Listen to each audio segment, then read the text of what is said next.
시작. 영광스러운 모습으로 변화되시다. 영광스러운 모습으로 변화되시다라는 제목으로 베드로 시리즈 설교 9번째를 시작하도록 하겠습니다. 예수님의 제자들은 예수님을 2년 반 넘게 따라다니면서 정말 많은 기적들을 체험했습니다. 물 위를 걷는 기적도 체험했고, 폭풍이 잔잔해지는 것도 경험을 했고, 오병이어의 기적도 경험했고, 안진뱅이가 일어나고, 장님이 눈을 뜨는 기적 등 별의별 기적을 다 경험했습니다. 그리고 놀라운 설교 말씀도 들었습니다. 그러니까 이제 제자들의 마음속에는 예수님에게서 뭐 더 이상 뭐 있을까, 더 볼 게 있을까라는 생각을 했다는 거죠. 우리도 신앙생활을 오래 하다 보면 직분이 높아지고 신앙의 연수가 오래 되고, 그리고 교회 생활을 하다 보면은 이런 생각이 들 때가 있습니다. 뭐 더 이상 특별한 일이 있을까, 기대감이 없어질 때가 있는 거죠. 제자들도 이런 생각을 했을 것입니다. 그런데 예수님은 항상 그 제자들의 기대를 초월하셨습니다. 오늘 변화산의 사건이 바로 그런 내용입니다. 예수님께서 기도하러 세 제자를 데리고 산에 올라가십니다. 28절 시작. 이 말씀을 하신 후 8일쯤 되어 예수께서 베드로와 요한과 야고보를 데리고 기도하시러 산에 올라가사. 아멘. 여기서 8일째라고 하면 제자들에게 예수님께서 십자가 사건을 말씀하신 뒤 이제 한 일주일 정도 흘렀던 시간을 말합니다. 예수님은 베드로, 야고보, 요한을 이렇게 핵심 제자 3명을 데리고 기도하러 산에 올라가셨습니다. 그리고 그 기도 중에 하늘 영광으로 변화되시는 엄청난 것을 보여주십니다. 그런데 여기에는 두 가지 목적이 있습니다. 하나는 다가올 십자가 영광을 영적으로 준비하기 위해서였습니다. 우리가 영적으로 준비가 잘 되어 있으면 큰 일도 치러냅니다. 우리 교회가 지금 크지 않고 숫자가 많지는 않지만 지금부터 영적으로 잘 준비가 되어 있다면 하나님께서 놀라운 부흥을 주셨을 때, 많은 영혼을 보내주셨을 때 우리는 잘 감당할 줄 믿습니다. 그러므로 지금부터 우리는 깨어 기도하고, 지금부터 뜨겁게 찬양하고 예배에 정말 집중하면서 하나님 나라를 세워나가야 되는 줄 믿습니다. 반대로 지금 우리가 준비가 되어 있지 않으면은 작은 일도 감당하지 못하고 무너지게 됩니다. 두 번째 목적은 이스라엘 백성들은 그 당시에 그들을 지배하고 있던 세상 권세, 로마 영광에 너무 눌려 있었습니다. 로마 군대, 로마의 건축물, 로마의 모든 것에 이들은 압도되어 있습니다.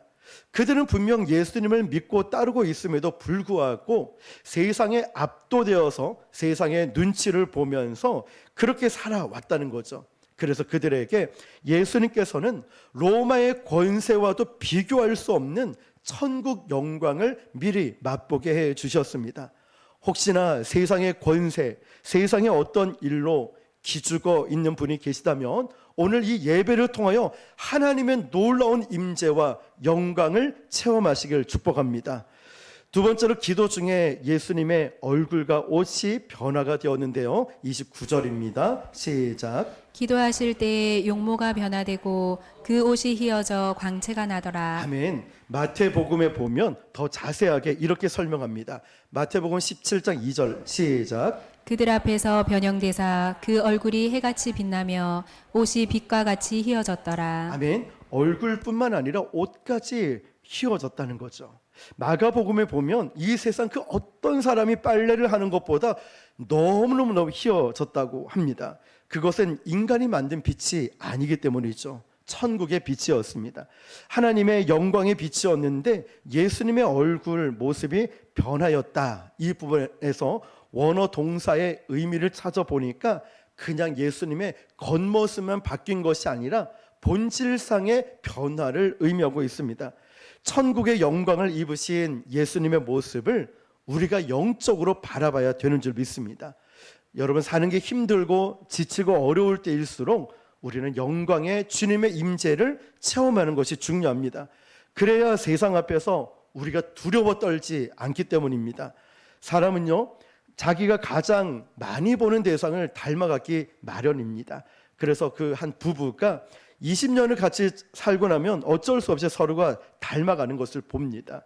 자주 바라보는 대상은 자기가 가장 닮아가는 대상입니다. 우리가 항상 주님을 생각하고 우리가 항상 주님을 바라본다면 우리도 모르게 주님을 닮아가게 될 줄 믿습니다. 고린도후서 3장 18절입니다. 시작. 우리가 다 수건을 벗은 얼굴로 거울을 보는 것 같이 주의 영광을 보매 그와 같은 형상으로 변화하여 영광에서 영광에 이르니 곧 주의 영으로 말미암음이니라. 아멘. 자, 이것은 단순히 천국에서만의 이야기가 아닙니다. 우리가 살고 있는 이 땅에서도 항상 주님의 영광을 본다면 성령께서 우리에게 하늘의 영광이 흘러가게 하신다는 것입니다. 저와 여러분들이 주님의 임재 앞에서 기도하고 또 기도하다 보면 어느 순간 우리의 얼굴이 변화된 것을 보게 됩니다. 기도 열심히 하시는 분들을 보면은 어느 순간에 그 사람에게서 두려움이 사라져요. 기도 열심히 하시는 분들 보면 분냄과 막 싸나움들이 사라지는 것을 봅니다. 하나님의 영광이 기도하는 가운데 우리 가운데 흘러나오기 때문이죠. 그래서 기도하는 여성은 아름답고 기도하는 남성은 멋있고 기도하는 아이들은 보석 같은 것입니다. 하나님의 성령이 흘러나오면 나도 모르게 내 안에 있었던 영적인 도끼가 빠져나옵니다. 주님의 영광이 우리가 기도할 때에 얼굴과 인격을 변화시키는 그런 역사가 나타난다는 것이죠. 자, 이제 모세와 엘리야가 나타나서 예수님과 대화하는 장면이 나오는데요. 30절입니다. 시작. 문득 두 사람이 예수와 함께 말하니 이는 모세와 엘리야라. 모세는 구약의 율법을 대표하는 사람이고 엘리야는 선지자를 대표하는 인물입니다. 그런데 이 두 사람이 모여서 무슨 얘기를 했냐면 31절 시작. 영광 중에 나타나서 장차 예수께서 예루살렘에서 별세하실 것을 말할세. 모세와 엘리야가 나타나서 했던 대화 내용은 다른 것이 아니라 십자가 사건이었습니다. 예수께서 예루살렘에서 십자가에서 죽으실 것을 얘기를 하고 있었다는 거죠. 자, 그렇다면 오늘 이제 주인공인 우리의 베드로는 무엇을 하고 있었을까요? 32절입니다. 시작. 베드로와 및 함께 있는 자들이 깊이 졸다가 온전히 깨어나 예수의 영광과 및 함께 선 두 사람을 보더니. 아멘. 오늘 말씀 주제인 우리의 베드로가 등장합니다. 뭘 하고 있냐 잘 보니까 베드로와 및 함께 있는 자들이 깊이 졸다가, 베드로는 잠을 참 잘 자는 사람이었어요. 불면증이 있는 사람은 아마 굉장히 부러울 정도로 어느 순간에도 베드로는 어딜 가든 잘 자는 사람이었어요. 베드로는 특히 예수님이 오병이어로 먹이시는 기적을 베풀 때 먹을 땐 또 절대 안 잤어요. 사람을 고치고 이럴 때는 안 자다가 언제 잤냐면 베드로는 꼭 기도할 때 잡니다. 교회에서도 보면 항상 활발하게 활동하시다가 설교 시작하면 주무시는 분이 계시죠. 그거는 뭐 저의 탓도 있어요. 제가 재울 수도 있으니까. 그런데 여러분, 이 베드로가 중간에 깼습니다. 성령께서 깨우신 거죠.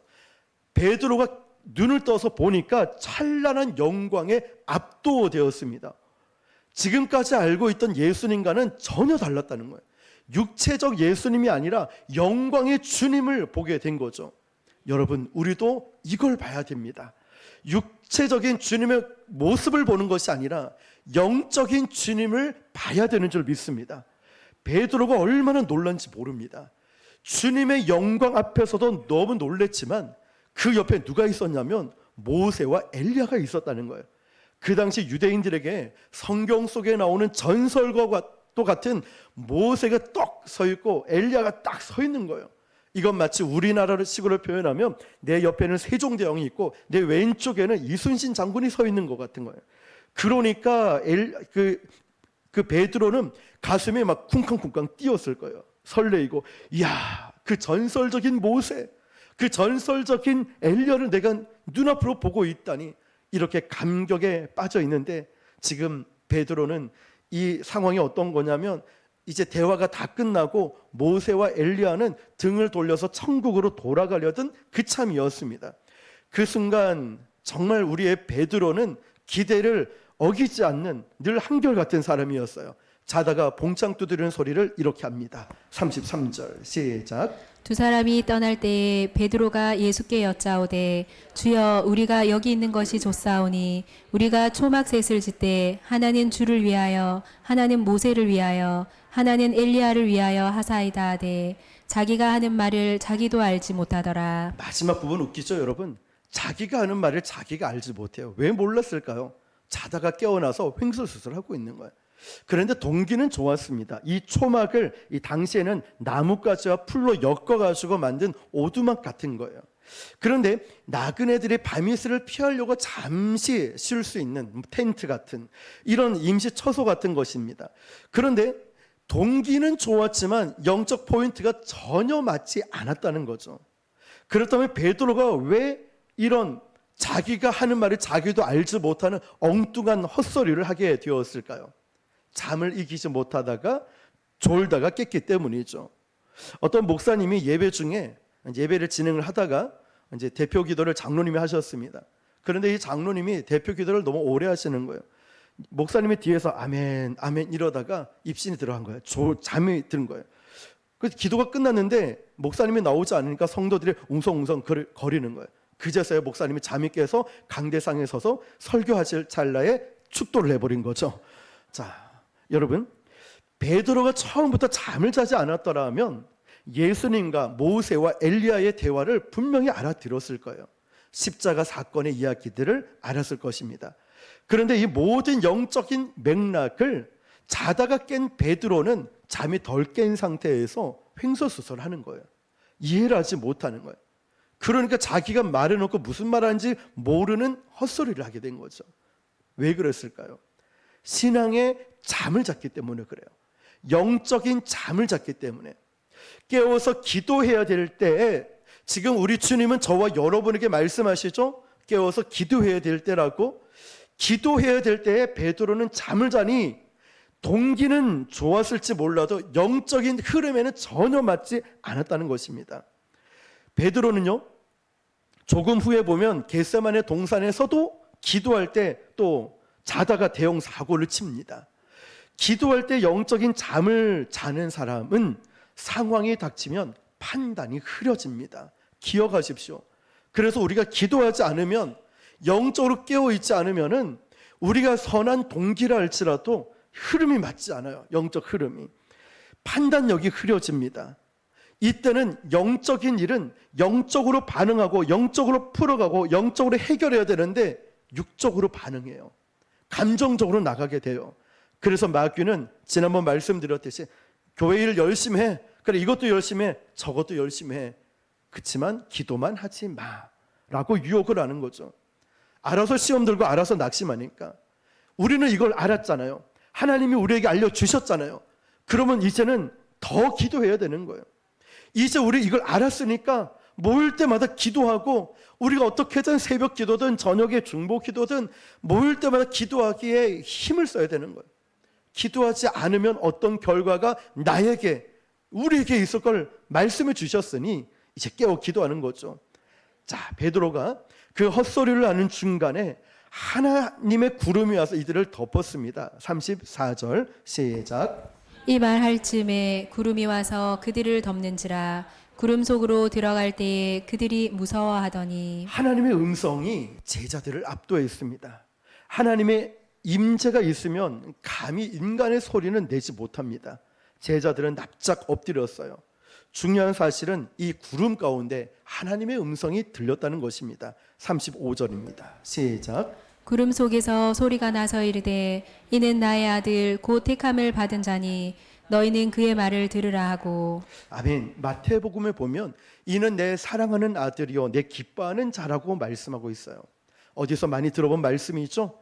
예수님이 공생에 처음 시작하실 때 세례를 받고 나서 하늘에서 똑같은 음성이 들렸습니다.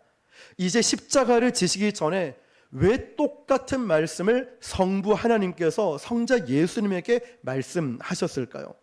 무엇보다도 예수님에게 주시는 하나님의 격려이고 확인입니다.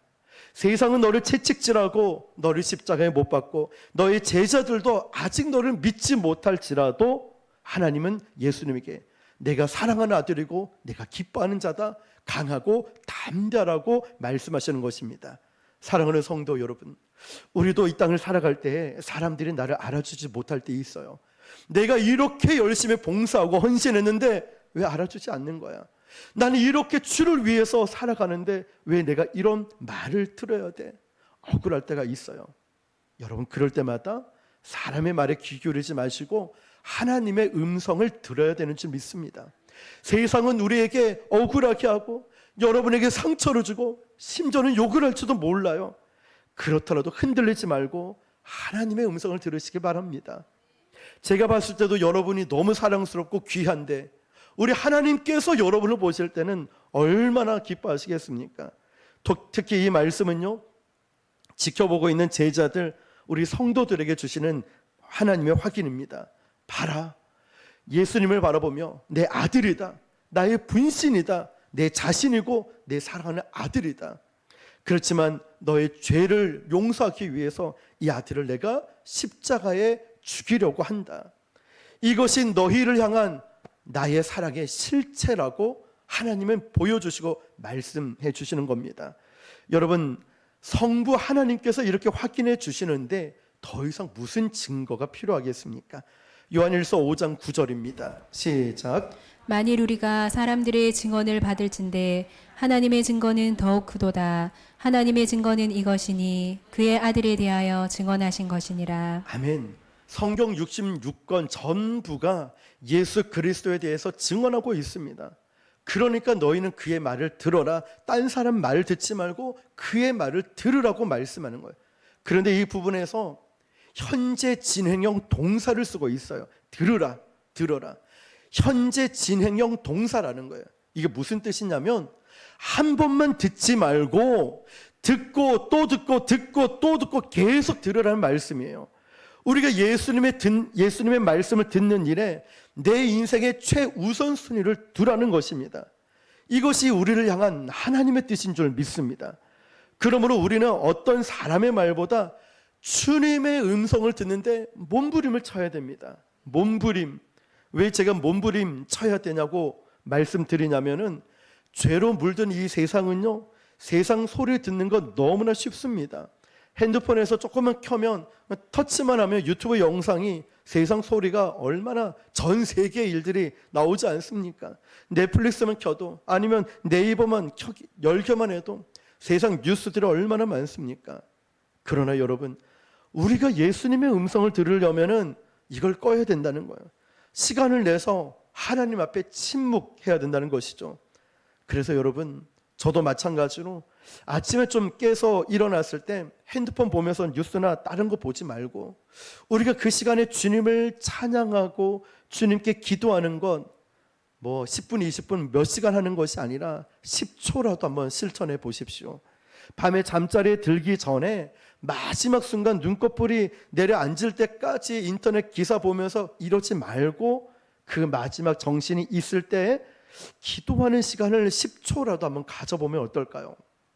우리가 엘리베이터를 타고 갈 때, 혼자 운전을 할 때, 걸어갈 때, 버스를 타고 갈 때도 늘 주님의 음성을 듣기 위해 몸부림 칠 수 있기를 바랍니다. 주님의 음성을 들으려면 영적 주파수를 주님께 맞춰야 됩니다. 여기에 내 우선순위, 시간의 우선순위를 둬야 합니다. 그래야 하나님께서 우리에게 역사하실 수 있는 거예요. 우리는 하나님의 역사를 통하여 세상을 이길 수 있는 지혜와 능력을 얻게 될 줄 믿습니다. 제자들이요, 눈을 떠보니까 이제 구름이 걷히고 엘리야도 모세도 없고 다시 이 땅의 모습으로 돌아와서 누구만 보였을까요? 예수님만 보였다는 거예요. 모세도 엘리야도 없어요. 구름도 다 거쳤어요. 예수님만 계셨어요. 자, 36절입니다. 시작. 소리가 그침에 오직 예수님만 보이더라. 제자들이 잠잠하여 그 본 것을 무엇이든지 그때에는 아무에게도 이르지 아니하니라. 마태복음에 보니까요, 예수님께서 땅에 엎드려 있는 이 제자들한테 손을 내미시면서 이제 일어나라, 두려워하지 마라 말씀하고 계셔요. 왜 일어나라고 말씀하셨을까요? 변화산에서 이제 너희들 내려가야 돼. 무슨 말일까요? 현실로 돌아가야 된다는 거예요. 여러분, 하나님의 거룩한 임재 가운데 우리를 불러주신 예수님은 이제 어느 순간에 세상으로 돌아가라고 보내십니다. 거룩한 영적인 체험을 했다면 여기에 머물러 있으면 안 되고 반드시 현실로 돌아가야 된다는 거예요. 이제 그 영적인 힘을, 그 능력을 우리가 살고 있는 삶의 현장에서 살아내야 한다는 말씀이에요. 이게 말처럼 쉽지는 않습니다. 우리가 설교 후에 부를 찬양이 있어요. 밤 깊도록 동산 안에 주와 함께 있으려 하나. 괴로운 세상에 할 일 많아서 날 가라 명하신다. 주님이 명령하시는 거예요. 주님의 명령만 아니면 우리는 아마 그 은혜의 동산에 머물고 싶었을 거예요. 여기가 좋사오니 머물고 싶었을 거예요. 생각해보면 우리도 그렇지 않을까요? 우리가 교회에서 예배를 드리다 보면 이 예배가 너무 좋은 거예요. 너무 은혜가 넘쳐나요. 그러니까 집에도 가기 싫고 교회만 있고 싶어요. 그리고 어떤 때는 전도하지 마세요. 우리끼리 있는 게 좋아요. 새신자 오면 관리도 해야 되고 또 성격이 안 맞을 수 있고 신앙의 배경도 다르고 너무 복잡해요. 우리끼리만 있고 싶어요. 이럴 때가 있어요. 그냥 여기가 좋사오니. 그런데 여러분, 은혜의 자리는 머무르는 자리가 아닙니다. 하나님의 은혜는, 그 은혜의 자리는 발사대와도 같아요. 세상으로 돌아가라는 거예요. 세상으로 발사하라는 거예요. 하나님의 능력을 받고 영광을 체험했다면 죄 많은 세상으로 가서 세상을 변화시키라는 거예요. 내가 만난 예수님, 내가 경험한 예수님, 내가 경험한 하나님의 임재를 가지고 세상으로 가라는 거예요. 직장으로 가고 가정으로 가고 친구들 사이에 들어가라는 겁니다. 건강한 신앙을 갖지 못한 사람 특징이 있습니다. 영적인 것과 현실적인 것을 구별을 하지 못해요. 그래서 이분들은 내가 천국을 보았습니다. 천국 갔다 왔습니다. 환상을 봤습니다. 간증하는 분들이 계시죠.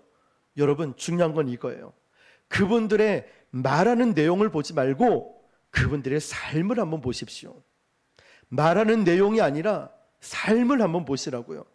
이분들이 건강한 가정생활 하고 있는지, 건강한 직장생활 하고 있는지, 밤에 늘 환상 보고 막 기도한다고 밤을 새워서 직장에 가서는 계속 졸고 있어요. 업무 일 처리를 못해요. 준비가 되어 있지 않아요. 일을 시키려고 일을 하려고 하니까 제대로 처리를 못해요.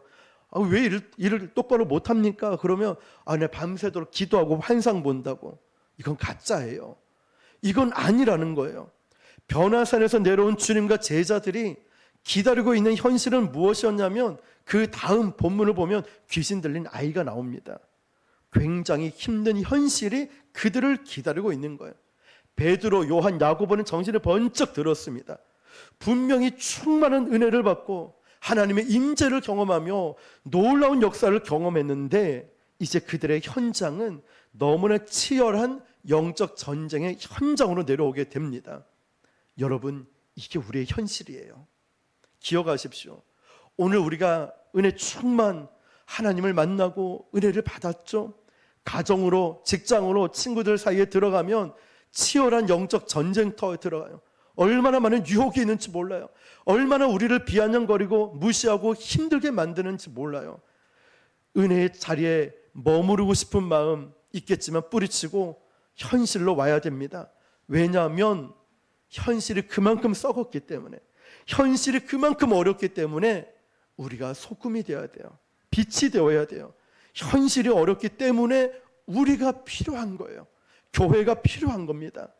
하나님께서 저에게 주시는 마음은 계속 기도에 대한 마음을 주셨다면 요즘 기도할 때 계속 노아의 방주를 묵상하게 하십니다. 산 꼭대기에 배를 만들었을 때 사람들은 비아냥거리고 조롱했습니다. 얼마나 많이 무시했을까요? 얼마나 많이 이렇게 안 좋은 말들을 들었을까요? 그런데 노아가 산 꼭대기에 방주를 지을 수 있는 것은 무엇 때문이었을까요? 하나님의 약속의 말씀, 언약 때문에 그래요.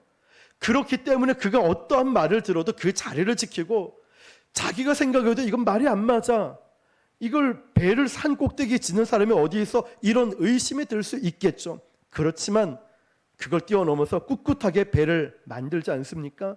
결정적인 날 하나님의 홍수 심판할 때 반드시 그 필요한 방주가 되어서 살아남지 않습니까?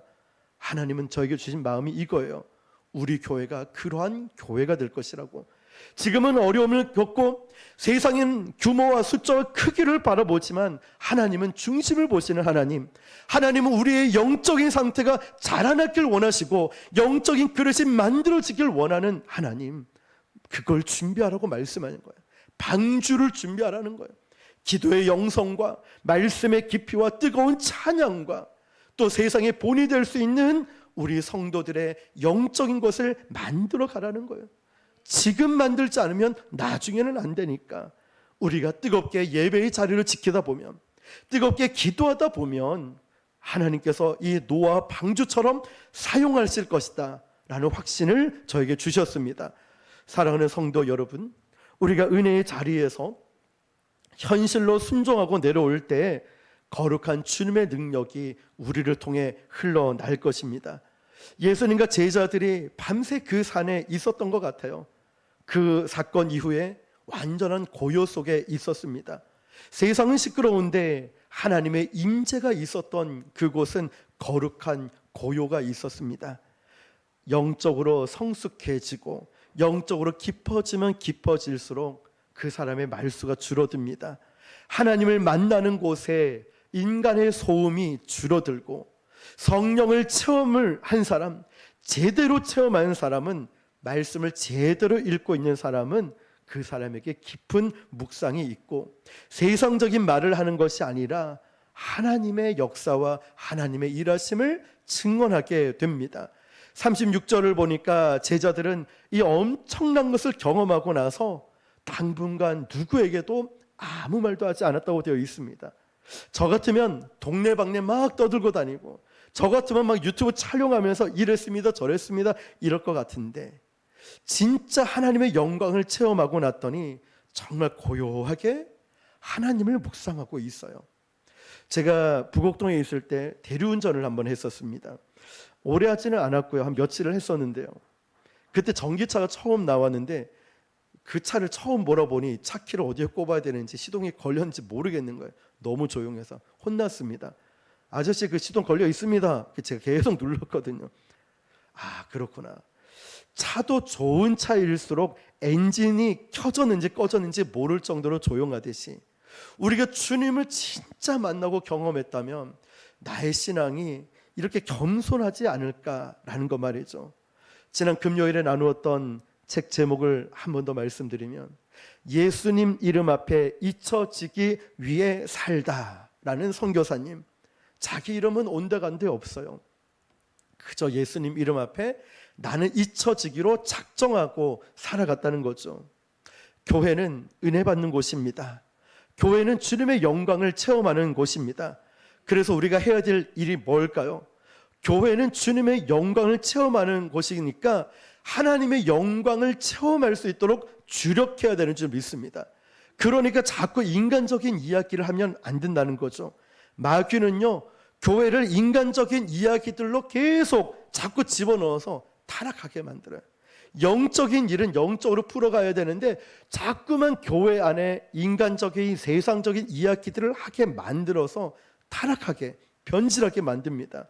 우리는 그 마귀 공격에 단호하게 싸우면서 우리는 무엇을 해야 되냐면, 교회에 올 때마다 주님의 영광을 체험할 수 있는데 집중해야 되는 줄 믿습니다. 주님의 임재, 주님을 찬양하고 예배하고 기도하고 찬양하고 또 믿음 안에서 교제하며 하나님께 영광 올려드릴 수 있도록 우리는 여기에 집중해야 되는 줄 믿습니다. 모임을 할 때, 셀 모임 할 때도요, 자꾸만 세상적인 이야기보다는 영적인 이야기들을 많이 해서 주님께 집중해야 되는 줄 믿습니다. 기독교가 이 땅에 들어온 지 140년이 넘어갑니다. 한국 교회는 쉬었던 시대를 살았던 적은 한 번도 없어요. 늘 전쟁터 가운데 한국 교회는 천막을 치고도 하나님을 예배하는 것을 포기하지 않았습니다. 그렇게 전쟁 속에 막 폭탄이 오가는데도 그 당시 목사님들은 부산에서 천막을 치고 아이들에게, 주일학교 아이들에게 예배를 가르치고 말씀을 가르치고 기도하면서 전도했다는 거예요. 폭탄이 오가고 있는 전쟁터에서도 예배를 포기하지 않았다는 거예요. 말씀 가르치는 것 포기하지 않았다는 거예요.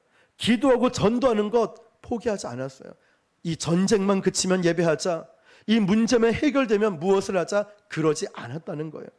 세상을 보면 절망입니다. 그러나 한국교회는 믿음의 선배들이 영광의 주님을 항상 예배했기 때문에 결코 주저앉지 않았습니다. 지금 어지러운 21세기 대한민국의 희망은 교회인 줄 믿습니다. 그러기 위해서 우리가 이 영광의 주님을 경험하고 체험하는 것이 중요합니다.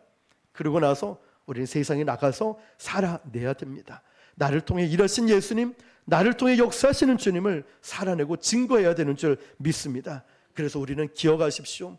교회 오면 항상 주님께 모든 것을 모아서 집중할 수 있고, 또한 예배 드릴 때마다 영광의 주님을 우리 모두가 뜨겁게 체험해야 우리가 살아낼 수 있다는 것, 변화시킬 수 있다는 것, 내가 뜨거운 그 영광을 체험할 때 어떤 누군가가 우리 교회 와서 예배 한번 드리고 막 우리 교회는 너무너무 뜨겁다고, 우리 교회는 기도가 너무너무 뜨겁다고, 이 교회가 진짜 교회라고.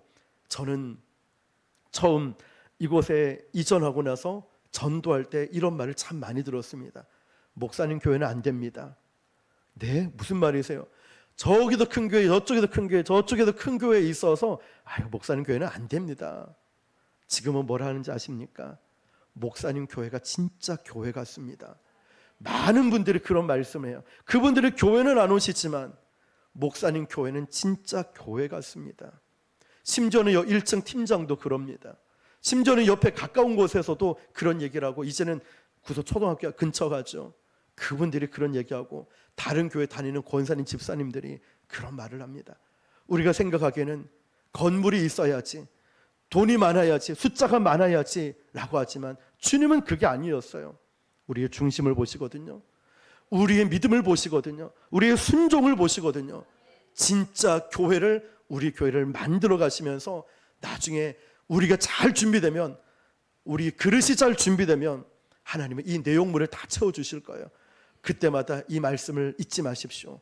겸손해야 되고 영적인 사람이 되고 영적인 교회가 되어서 정말 주님만 높이고 주님만 드러날 수 있는, 주님 앞에 우리의 이름은 온데간데 없이 오늘 말씀처럼 예수님만 보이는 우리 교회, 저와 여러분 되시기를 주님의 이름으로 축원합니다. 기도하겠습니다.